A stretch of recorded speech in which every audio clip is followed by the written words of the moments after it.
Sljedeće na redu je prvo veliko takozvano plenarno izlaganje. Naša zvijezda dana, vjerojatno najpoznatiji Chestertonijanac u svijetu, predsjednik Američkog Chestertonijskog društva, autor nekoliko knjiga, među kojima su Common Sense 101, The Complete Thinker, koje možete u ostalom kupiti, ima još, ja ne znam možda koji primjerak van knjige. Voditelj, urednik i voditelj emisije Apostol zdravog razuma, koja ima 7 sezona, emitirala se na WTM-u, sada se emitira i na Laudatu televiziji. Čovjek koji je ravnatelj Chesterton akademije u SAD-u. Jedna ima ih još 10, ako se nadam. 10 more, right? 1 and 10 more. Okay. Gospodin Dale Ahlquist. Mi u klubu, Dale on toliko poznaje dobro Chestertona i toliko živi tog Chestertona, da smo mi u klubu, šalili smo se da smo proglasili dogmu o nezabludivosti Dale Ahlquista kad progovarao Chestertonu. I said that we proclaim the dogma of the infallibility of Dale Ahlquist when he's talking about Chesterton. Mr. Dale Ahlquist, our friend, and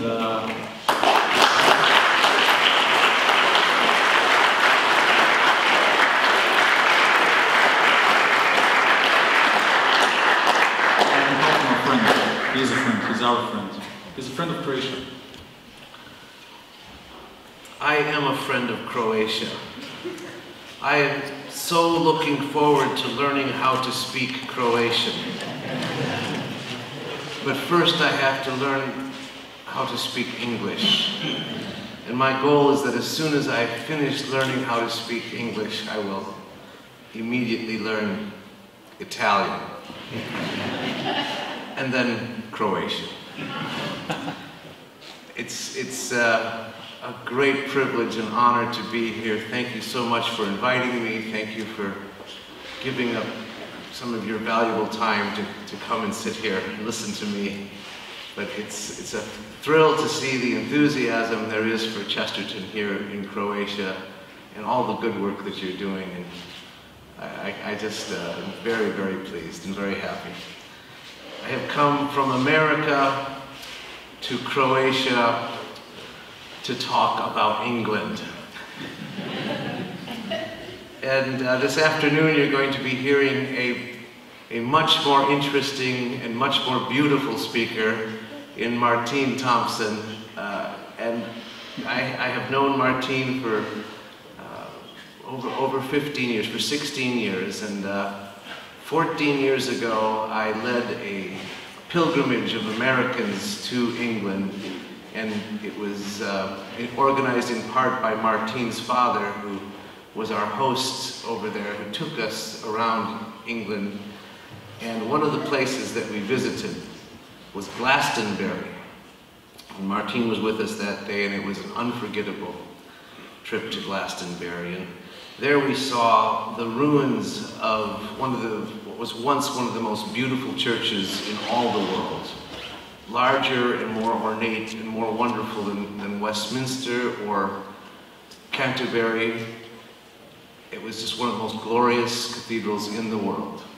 And it was utterly destroyed by King Henry VIII and his men, who systematically went about destroying the Catholic Church in England. And so now it stands in just a few ruins. Most of the stones from the church were used to rebuild an estate for the local aristocrat who was given the property. And he built a nice estate on the edge so he could have a nice view of the ruins in his front yard. And it's a very sad thing to see, and very wistful. I don't know if you have that word, if there's anything close to the word wistful. I don't know what it means either, so... But one of the importance of Glastonbury is that it is the home of the most important king of England. And tell me, who was the most important king of England? Arthur? Yeah, you were right when you said Arthur. What did you say? Henry VIII. Yeah, you were wrong. Yeah. Okay. Henry VIII. Yeah, so King Arthur, the most famous king in English history, except that he's not in English history. History meaning that what is written. And there's nothing about the historical King Arthur.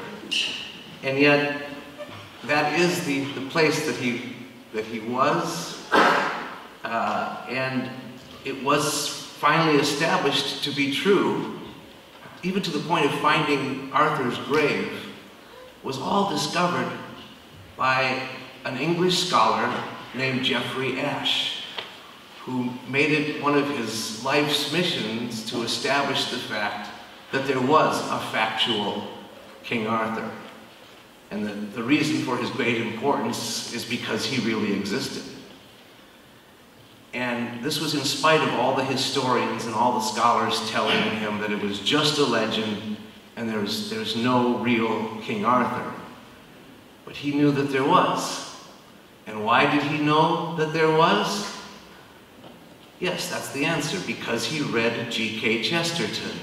And it was Chesterton who convinced him about the importance of legend, and who argued very persuasively that of course there was a real King Arthur in English prehistory, because everyone knew that there was, because the legend informed the people that there was one. Because as Chesterton says, legend is what everyone in the village believes, and history is what the one person who writes it down believes. And he's usually crazy. But why is King Arthur so important? That's what I'm going to talk about today. I came from America to Croatia to tell you about the importance of King Arthur. The first thing we have to talk about is the Dark Ages. And most people do not understand what the Dark Ages are. When they refer to the Dark Ages, they are actually referring to the Middle Ages, which were not dark. It was really truly the high point of European civilization was the Middle Ages. That period from about the 8th and 9th century to the end of the 15th century, the beginning of the 16th century. The Dark Ages would be from about the 5th century to the 8th century. It was the time at the end of the Roman Empire and before the rise of Middle Ages and the medieval civilization. Called the Dark Ages for the very simple reason that we know very little about it. It's dark to us because there's so little written history about it. There is some written history, but there's very little. Unfortunately, the reason that the image of it is dark is that modern scholars say it was controlled by the Catholic Church, the evil, dark Catholic Church, who made it dark, who made people ignorant. And it was anything but, because it was dark because the barbarians had come in and destroyed civilization. And the barbarians behaved like barbarians. They took whatever they wanted, they did whatever they liked, and they did away with anything they didn't like. And there was really only one element of Roman civilization that survived, and that was the Roman Catholic Church. And it survived through the development of the monasteries. It was the monasteries that preserved learning and writing and reading and study and art and beauty and culture. And Chesterton says, Christianity, so far from belonging to the Dark Ages, was the one path across the Dark Ages that was not dark. It was a shining bridge connecting two shining civilizations. If anyone says that the faith arose in ignorance and savagery, the answer is simple: it didn't. It arose in the Mediterranean civilization in the full summer of the Roman Empire. The world was swarming with skeptics, and pantheism was as plain as the sun when Constantine nailed the cross to the mast. And then, after being buried under the debris of dynasties and clans, we arose and remembered Rome. And if our faith had been a mere fad of a fading empire, fad would have followed fad into the twilight. And if the civilization ever re-emerged, it would be under some new barbaric flag. But the Christian church was the last life of the old society and was also the first life of the new. She took the people who were forgetting how to make an arch, and she taught them to invent the Gothic arch. In a word, the most absurd thing that could be said of the church is the thing that we have always heard said about it.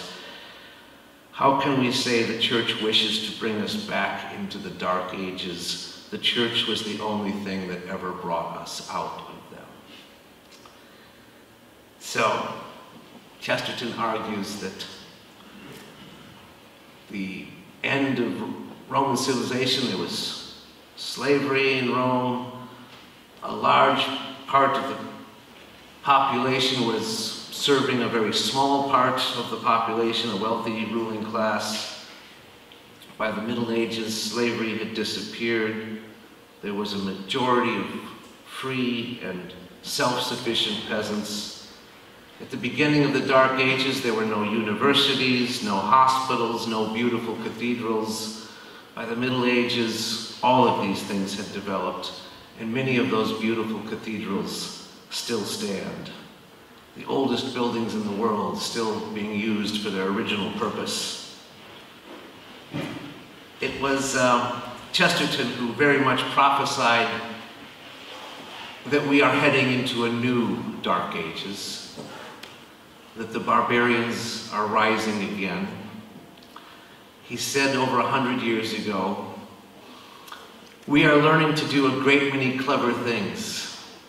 The next thing we have to learn is not to do them." He said we are learning to have the best forms of communication in all of history, precisely at the moment when we have nothing to say. He said, "We have found a way to get to the North Pole. We will probably find a way to get to the moon. The only thing we haven't found is why we would want to go there." He said that our schools have lost their original purpose, which is to teach the truth from one generation to the next generation. Instead, we are teaching our children all the newest and latest fads and the latest trends. We are exposing them to an educational philosophy that is younger than they are. And he said we are losing everything that's important in our society, a fair sense of ownership, a normal sense of marriage, and a normal appreciation for life itself. He's very much the prophet. And one of the things he says, of course, when he says that we're going into a new Dark Ages, is that we are in a state of decline. And this totally goes against the philosophy of the modern world, which claims that we are improving, that everything is constantly getting better. But if we stop and ask ourselves, honestly, is the world improving or is it getting worse? And no normal person can really say it's getting better. There may be more luxuries, there may be more comforts, there may be more thrills, but none of these pleasures are fulfilling, and certainly people are not happy. Things seem to be getting worse. Medicine. How can anyone say that things are getting worse? Look at all of the improvements with medicine, all the great advances we have made in medicine. How can you say it's getting worse? Well, the problem is that in medicine, things have gone from the art of healing to an industry that makes as much money as possible and controls as many things as possible through the influence of healing. And health has gone from something that serves us to an obsession itself.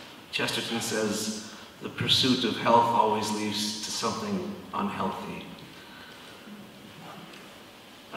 The new technology has simply, well, of course it's made things better. We have all these better machines that do everything better.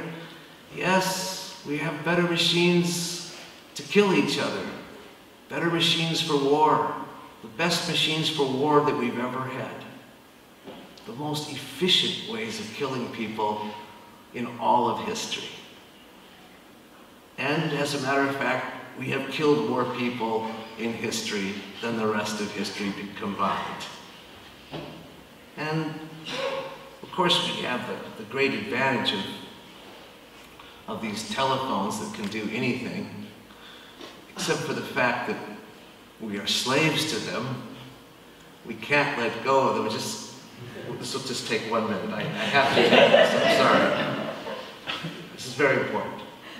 And we can't even get them off. We're handcuffed to them. They don't even come off of our hands. And children don't look each other in the eyes anymore because they're doing this. My friend of mine went to a party the other night to pick up his son at the party, and all of the young people were like this. Nobody was looking at each other. And he said, why don't you talk to each other? He says, Dad, parties are boring. I wonder why they're so boring. And so, civilization, Chesterton says, is supposed to mean the authority of the human spirit over the externals. But when the externals rule us, we lose civilization, the worship of those externals in their crude and unconquered state. Barbarism means the worship of nature. And Chesterton says in science and in philosophy, we keep seeing more and more the worship of nature, the worship of forces outside of us that we actually don't control, but we let them control us, so that we blame our own behavior on things that we cannot control, like our appetite.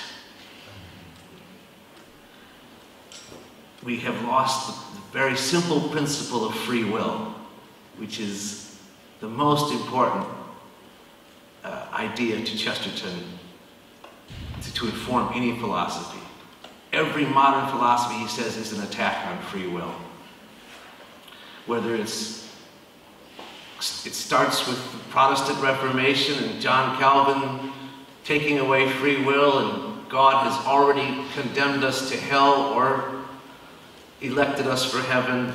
That led to Darwin giving us a biological determinism, and Marx giving us an economic determinism, and Freud giving us a psychological determinism, all of which attacks our free will and takes away our personal responsibility.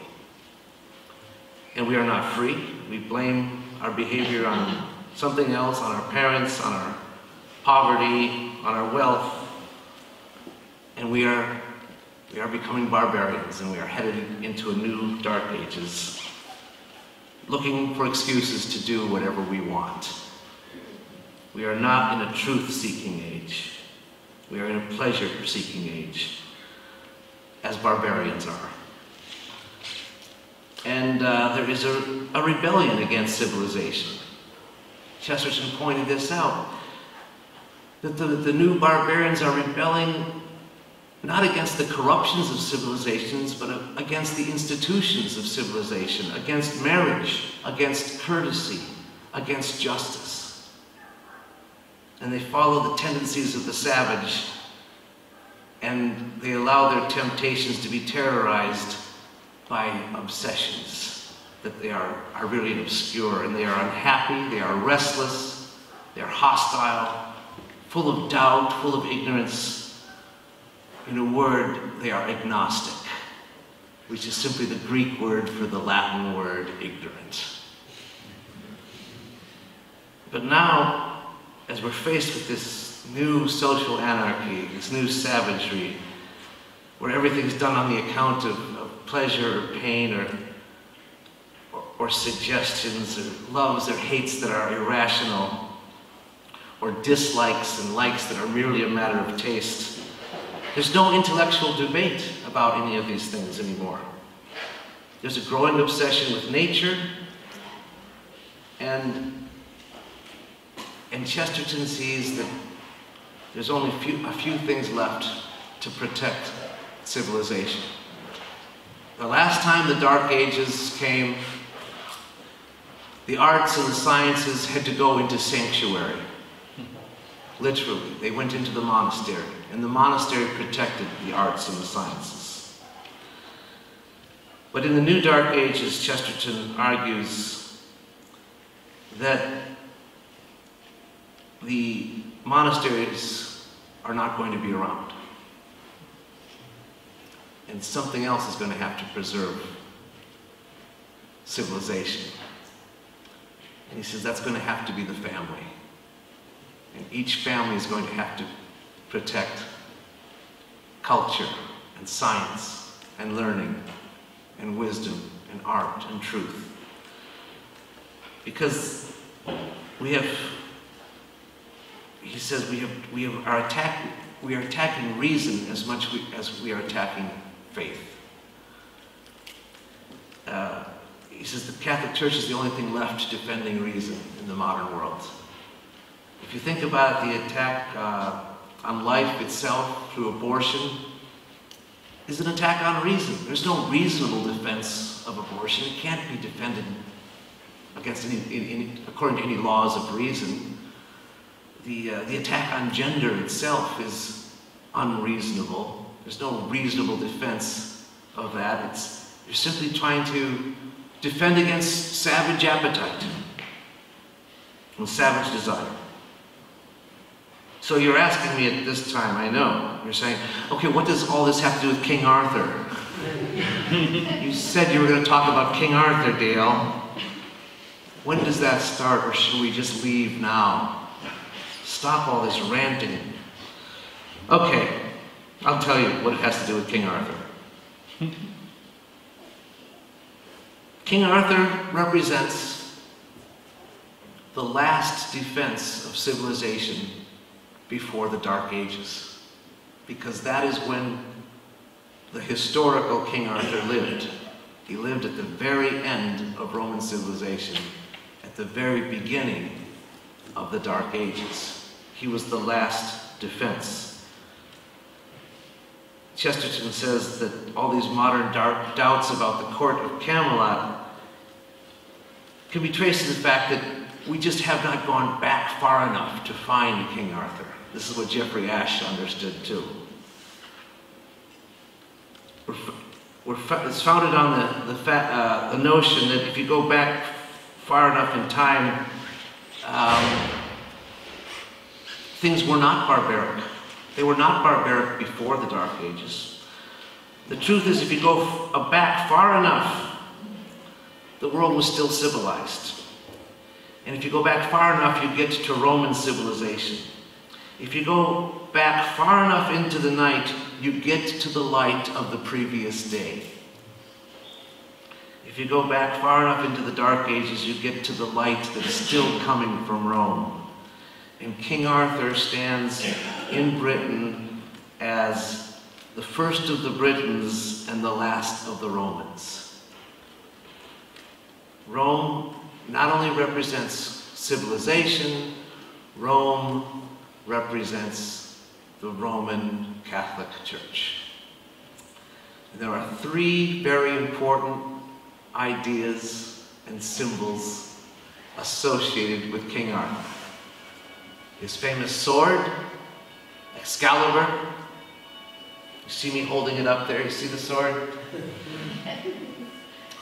The round table and the Holy Grail. The sword, the round table, and the Holy Grail. Chesterton likes the sword. He says, I like all things that come to a point.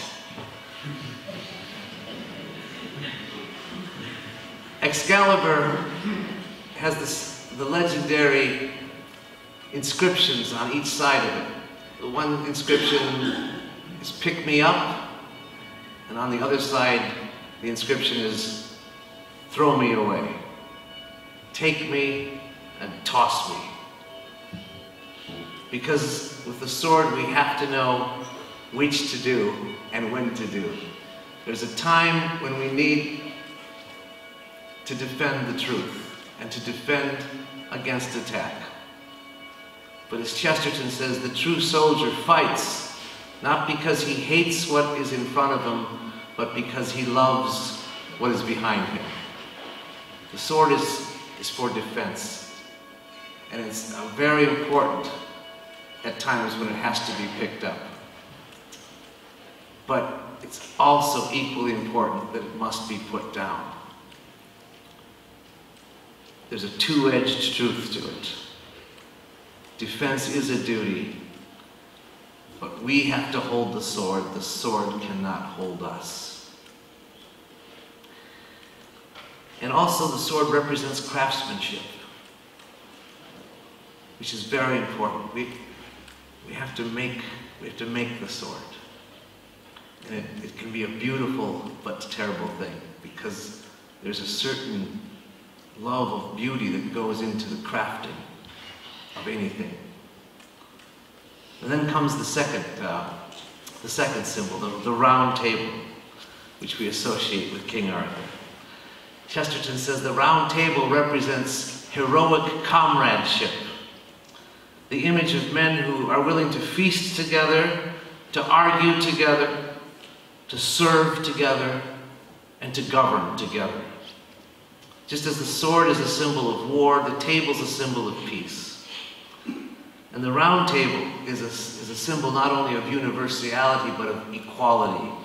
The idea that the king is our equal, and that we are all kings. The idea of democracy, that we rule together, meaning common sense. And if we really believe in common sense, then we should believe in the rule of the common man. And Chesterton, of course, is the great defender of common sense and the great defender of the common man. The common man is entitled to rule himself and to make the most important decisions in life for himself and not have them made for him by someone else, especially not by the government. And the round table represents democracy, but it also represents domesticity, because the home has to be the center of life, not anything outside the home. It also represents order. It represents civilization against the barbarians. And then the third thing, the Holy Grail. King Arthur is associated with the Holy Grail. The legend is that Joseph of Arimathea brought the Holy Grail to England, that he visited, and that he visited England more than once. There's a legend that he came to England and brought with him the Christ child to visit England. Because, I mean, who doesn't want to see England? Everyone wants to see England. You should all go and visit England, I'm telling you now.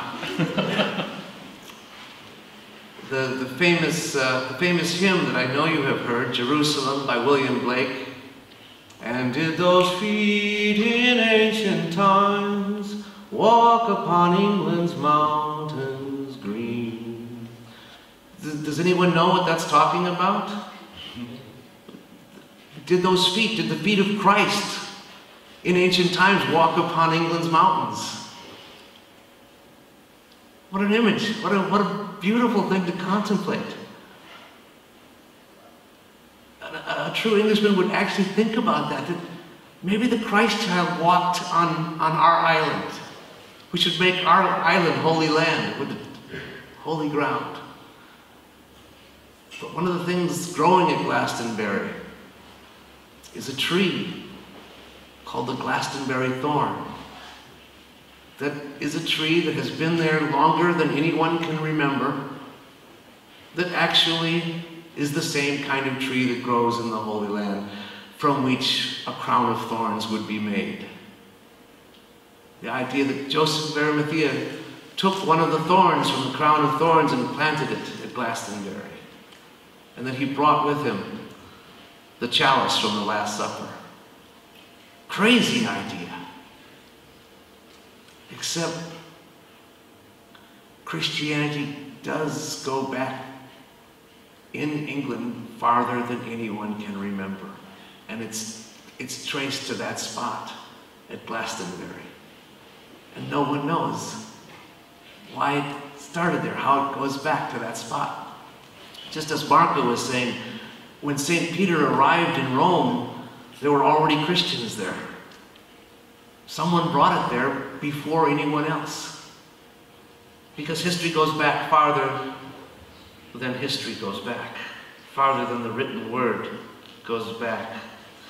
And the idea was that that Holy Grail that Joseph brought somehow 500 years later was lost. And Joseph of Arimathea appeared to King Arthur and told him, find that Holy Grail. Find it. And according to the legend, there was only one of the knights who ever saw the Holy Grail. Does anyone know who it was? Sir Galahad. Sir Galahad. And what was distinctive about Sir Galahad? Purity. Purity. Blessed are the pure in heart, for they shall see God. And there's something about that search for the Holy Grail that captured the imagination of the English people for centuries. Because we are all searching for the Holy Grail. And we all get to find it every day at the Holy Mass. Every day we get to go on that search, and every day we get to find it. There must be the craftsmanship, defense, domesticity, and there must be God. And those are the elements you must have in any good civilization. And without any of those things, without just one of them, your civilization is in danger of falling apart. Chesterton wrote about another famous king from England, the only king of England with the epithet the Great, King Alfred the Great. He wrote about his battle against the barbarians in the Ballad of the White Horse. And what's interesting is how that poem ends. It ends with Alfred giving a prophecy of another attack by the barbarians in the future, who will again bring ruin and darkness. But they will do it not with the sword, but with destructive ideas, because they will be bound to nothing, being slaves without a lord, by one blind idiot, world obeyed, too blind to be abhorred, by terror and the cruel tales of curse in bone and kin, by weird and weakness winning, accursed from the beginning, by detail of the sinning and denial of the sin. And again, it's Chesterton being prophetic. We are living in a world that denies sin, and yet it wallows in sin. It details sin, and it denies that it's sin. But the difference between Alfred and Arthur is that Alfred was fighting at the end of the Dark Ages and at the beginning of civilization. Arthur was fighting at the end of civilization and the beginning of the Dark Ages. And that is why he is so important. Because we are possibly at the end of civilization and at the beginning of a new age of barbarism. It may be our churches that stand in ruins next. And we need heroes. We need heroes for the new Dark Ages.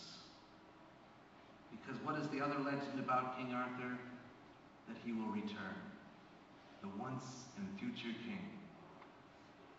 Chesterton says, there is a glorious side to social decline, and its name is King Arthur. And we are beginning to understand what it would mean to stand up to the last for the higher ideals of social reform, amid a world going down into ruin, negation, and apathy. Beginning to realize what it means to be men of the barbarian decline, to resist that decline, and to fight for civilization and citizenship, and why they remain through the darkness of the barbarian end, burning and shining lights of the legends of romance and stories of chivalry. They remain because they fought to save civilization, and it is well that they should still fight for their civilization to the last, even if they thought it was going down. They would thus be more prepared when the great things returned. And I am looking for those heroes, and I think I have found many of them already here in Croatia, where everyone here who has discovered Chesterton knows this idea that we are fighting to save civilization. And it's a very joyful fight. There's nothing more joyful than fighting for the truth. Nothing more joyful than simply being able to stand up and proclaim the truth and to live out the truth. What could be more satisfying? And there's nothing more joyful than being a hero. Chesterton says, if there are ghastly things to be faced, the only thing we can do is make it glorious to face them. And that's exactly what you're doing here. And you have given me great inspiration because you are all King Arthur. God bless you. Thank you.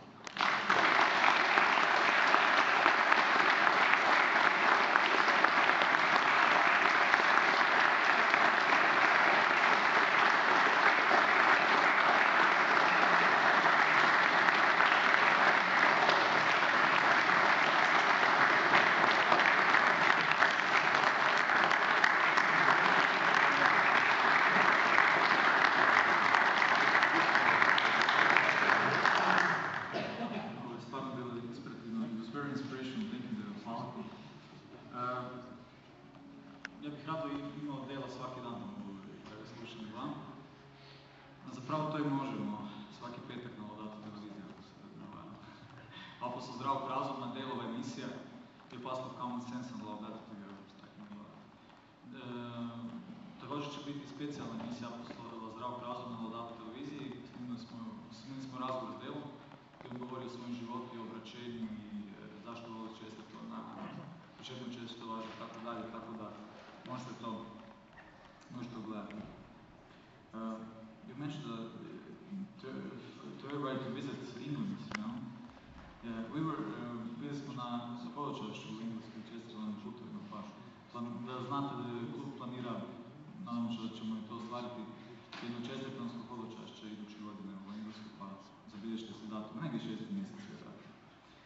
A sad možete vi postaviti pitanje, može za bilo kojeg predavača da je prvo djelu, postavite pitanje, pa evo, mikrofon je sad malo vaš. So please take advantage, ask about anything you want. In fact, don't ask about the talk, because I said everything I'm going to say in that talk. So no, please take advantage, ask about anything about Chesterton or about the work we're doing with the school, whatever you want. Take advantage of me while I'm here, because I'm going to be leaving pretty soon.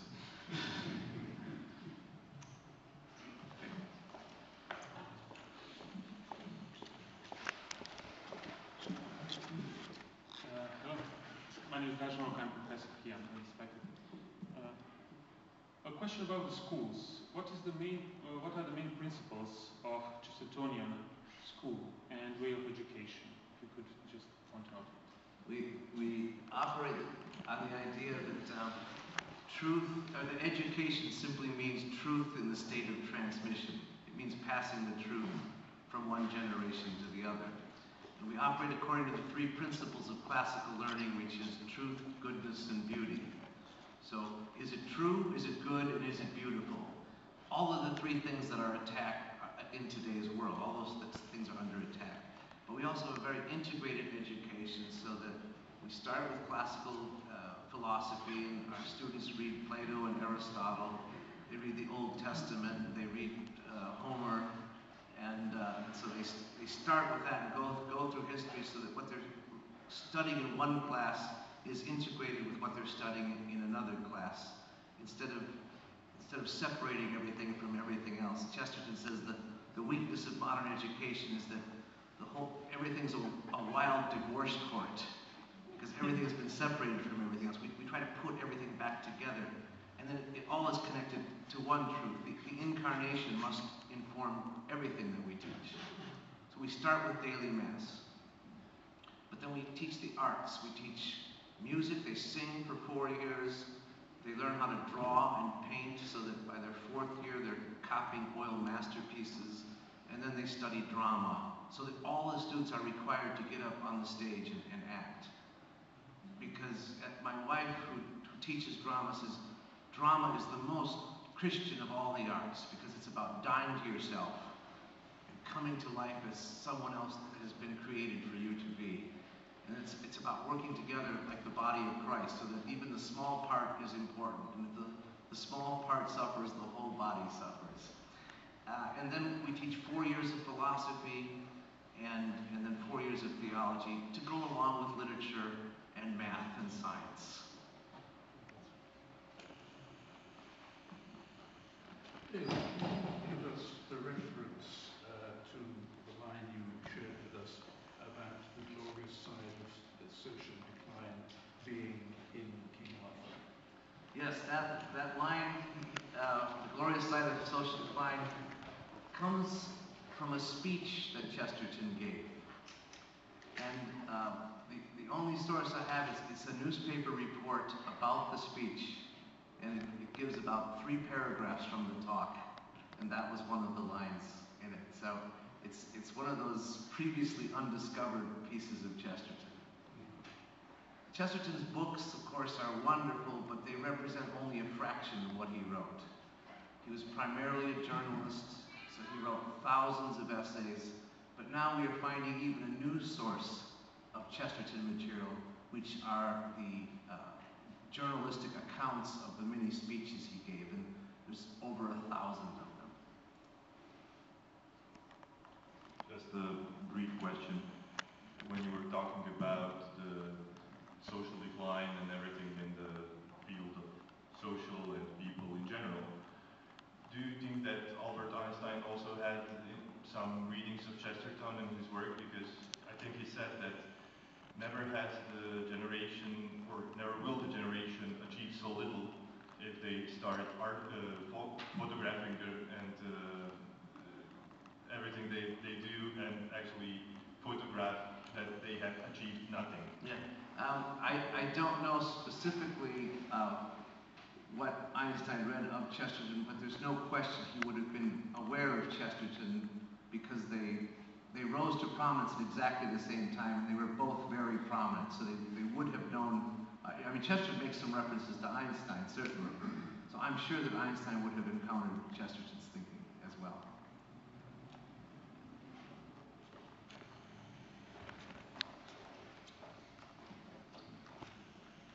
Could you explain just briefly the principle of distributism that were in the previous talk about schools based on Chesterton's ideas of distributism? So the idea to sum up distributism, is that what you want me to do? Is that the question? Yeah. And certainly the school is an example of distributism. It's an example of just doing things for yourself rather than having someone else do them. And Marco and I both operate on that principle.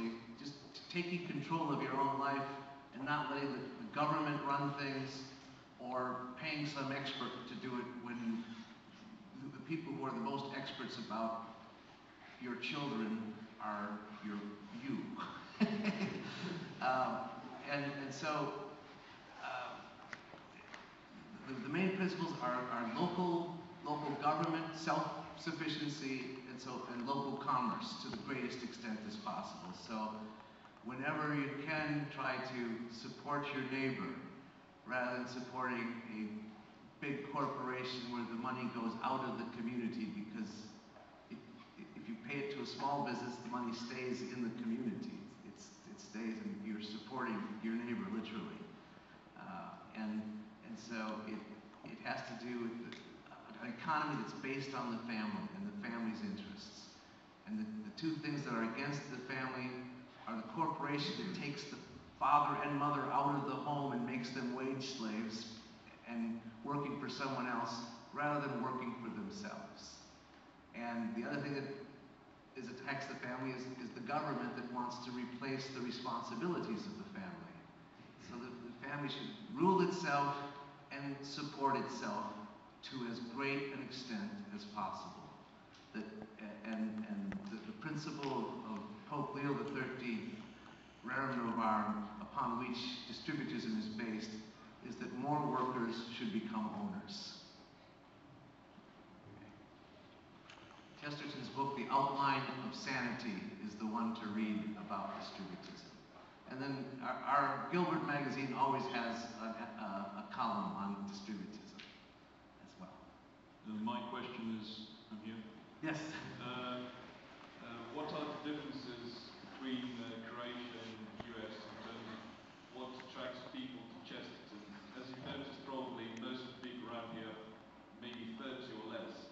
So that's maybe one distinctive feature of Croatian Chestertonians. And in what terms is that different to what you witness in the US? Well, in the US, there's a much lower intellectual quality than there is in Croatia.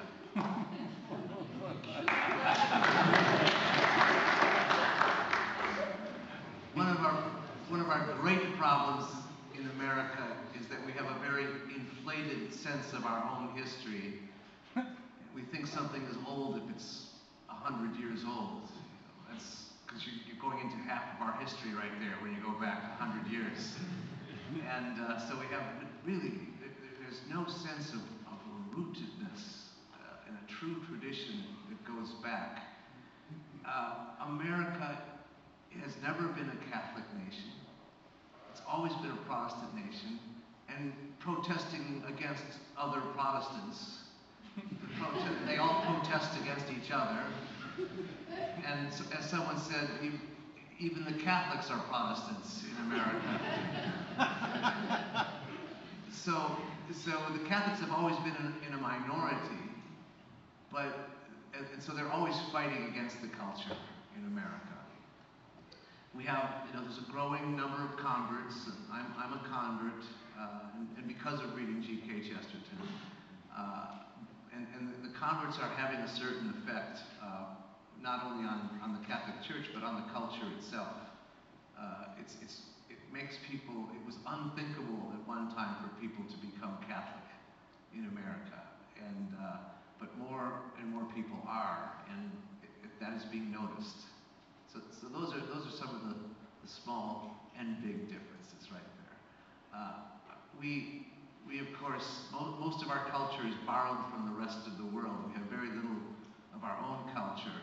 And when I see what of our culture actually has been exported to the rest of the world, it causes me great pain. So when I was walking through Croatia, through Zagreb yesterday, what do I see? I see a bar named My Way. And a picture of Frank Sinatra. And I said, is that the best we can give the rest of the world? And I said, I just hope that no one knows that I am.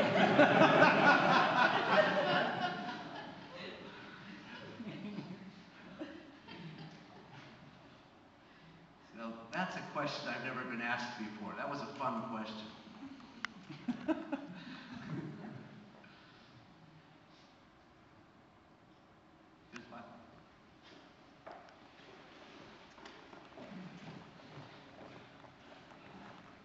You talked about the important role of the family. Can you tell us something about Chesterton's family? G.K. Chesterton's family, the great heartbreak in his life and his wife's was that they could not have children. They were expecting to have a large family. They were planning on a large family. At a certain point, it became obvious that Francis was unable to have children. They visited doctors and they tried different things, and when they resigned themselves to the fact that they would not have their own children, they made the decision to fill their house with other people's children and foster children who would stay for extended periods of time. And they always wanted to have children around them. And what they really wanted from the presence of children was the chaos that children provide. And Chesterton actually wrote better around chaos than he did in a peaceful setting. So he'd always do his writing in public places, mostly because he missed the train, so he would be sitting at the train station writing. But they adored children, and they would host no adults allowed parties, where Chesterton would catch buns in his mouth. And but it was I think he had an especial appreciation for the family because of the fact that they could not raise their own children, and so they were particularly interested in other families, and they helped support other families. They helped put other people's children through school. They paid for their schooling, and they had a beautiful, beautiful marriage. They were just deeply in love with each other. In fact, he wrote his book on St. Francis of Assisi during that time, and it's about a longing for God, a longing for just the perfect communion with God, because he did not have that perfect communion with his wife during that time. But that story ends happily because she became a Catholic 4 years later, and when she was asked what made her become Catholic, she said, the devil.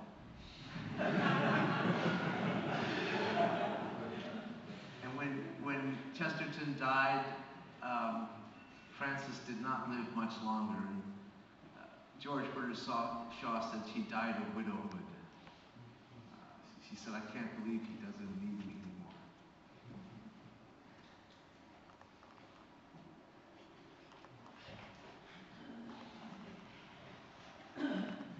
What is the best way to defend them? The best way to defend against the world is to become less worldly and to concentrate on the true values that we want to give to our children, which are honor and virtue, and to talk about the truth without shame, and to try to transform the culture around us by evangelizing.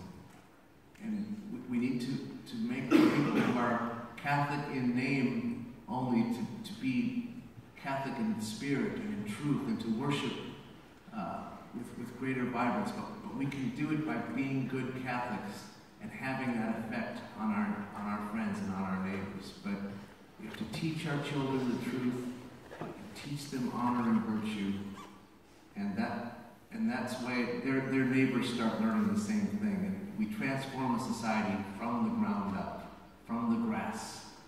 It can never be fixed from the top down. And that's the first thing we must know, is that there will be no political solutions to our problems. And you can start by joining the Chesterton. Yeah, start by joining the Oh, Chesterton. bravo. It's up. All right, thank you very much. God bless you.